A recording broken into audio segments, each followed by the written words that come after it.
Yeah! Oh! Yes!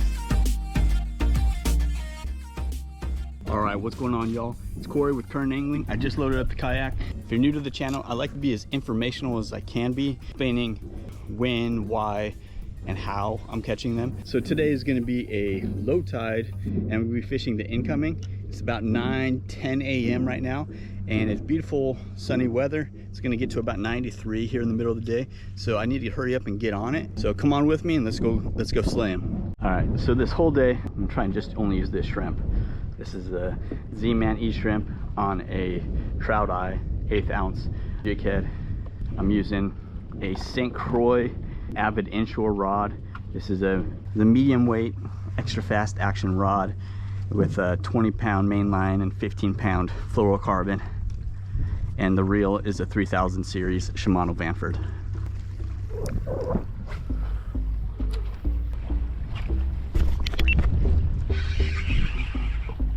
There's a trout or redfish. Okay, he's probably 13, not big. So I just moved over to the other side of the river. This bank is much more protected by the wind. The water is much cleaner, much clearer. So when I'm fishing this shrimp, I'm going to do it just a little bit differently. Cast it out, try and give it some slack until I can see or feel that it's on the bottom. And I give it like 2 or 3 quick ticks up, and then I'll let it sit some more. So there we go.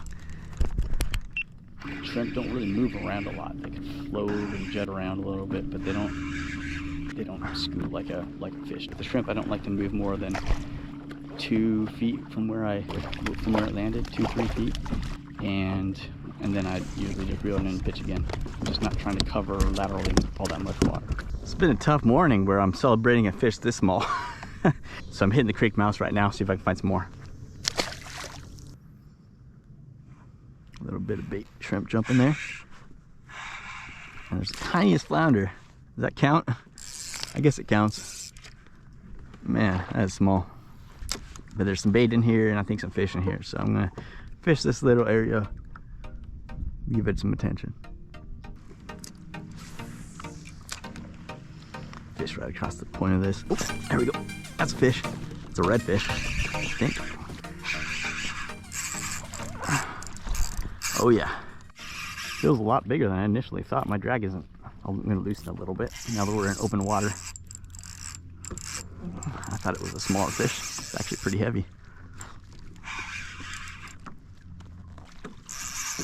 Very heavy fish, my gosh. Look at that. I'm gonna go ahead and net it. All right, right in there. All right, so finally I hammer a really nice fish here. This is just a solid over slot redfish. Try to keep them in my net in the water while I'm working on my camera stuff. It's just on that zman Shrimpz, or it's EZ Shrimpz. I think this is like a greasy prawn or something like that color, but it's a real natural color. I can't be happier. But it's really beautiful, nice redfish. You know, I'll take that all day. So I'm just working on, oh man, it just kicked out of there.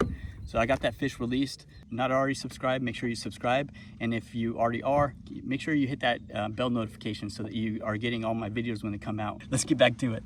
All right, I'm already getting another tick here. Getting some bites.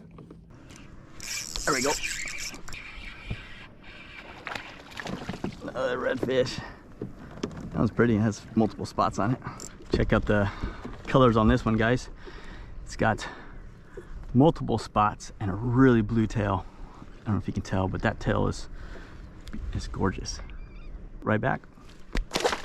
All right, all fish have been caught on this same shrimp. 2 things I like about this spot. Current's moving this direction, and it's kind of pushing. It would be pushing the current and bait up against the grass right here. And then there's a little creek there as well. So the water's just flowing right into that little creek. Some oyster I felt, grass. There we go. Tiny thing. I'm on a roll with my dink fish today.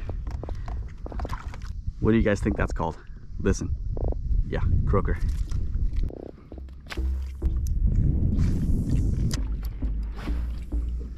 All right, so I mean, cruising back through this grass, like kind of casting into it. I've already got to weed this lure from the flats. So this shrimp, just weed this up here in the grass on this high tide. On high, the trout are in the grass, and at low, they're around the docks or deeper spots, holes. Drag. Is this a big trout? What is this? Oh yeah. Throwing around this grass line here. Ooh, yeah. That was also on that same artificial. All right, so now I'm just kind of hanging out in my kayak in a flat, waiting for the water to come up even higher. Hard bottom area, all the periwinkles are up high on the grass, and bait fishers coming in pretty good. I'm still waiting for the redfish. It's coming in for another hour and it's already fairly high.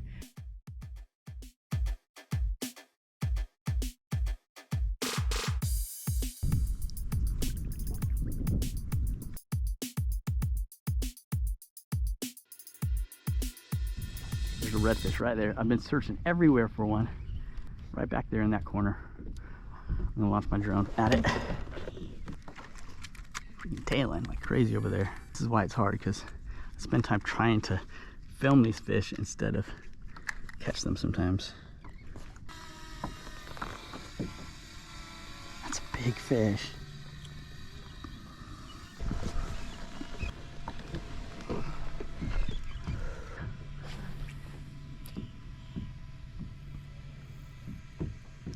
Play this slow.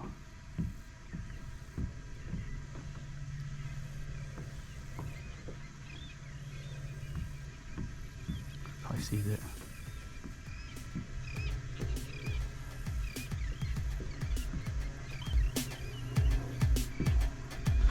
Ah, yeah! That's a big one.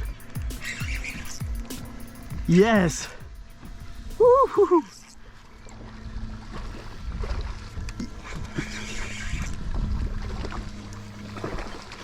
It's a big redfish. Holy crap. Ooh, all right, got him out to open water. It's a big boy. Look at him.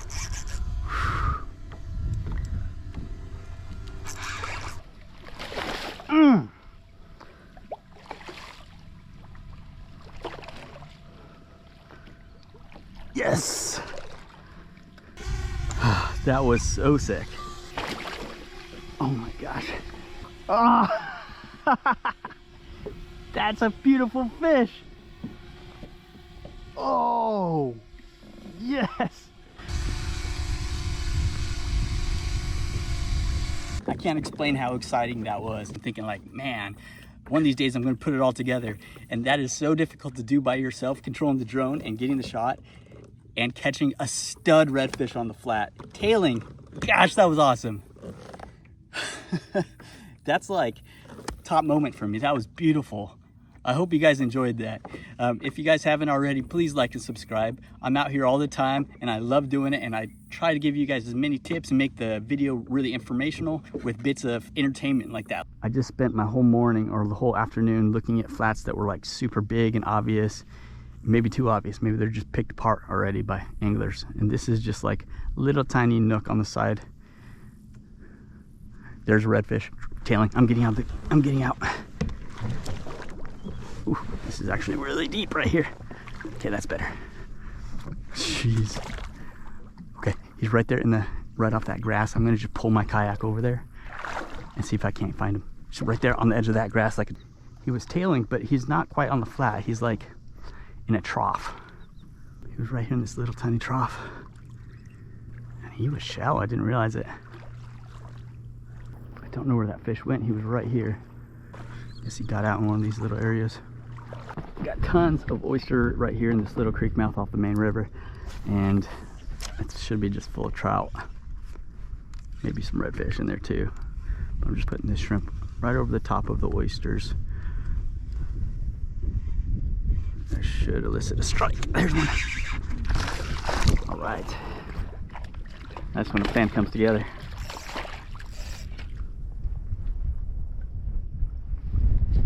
Not as big as the other one. All right, see if we can catch some more. Hope this gives you a lot of confidence throwing those artificial shrimp.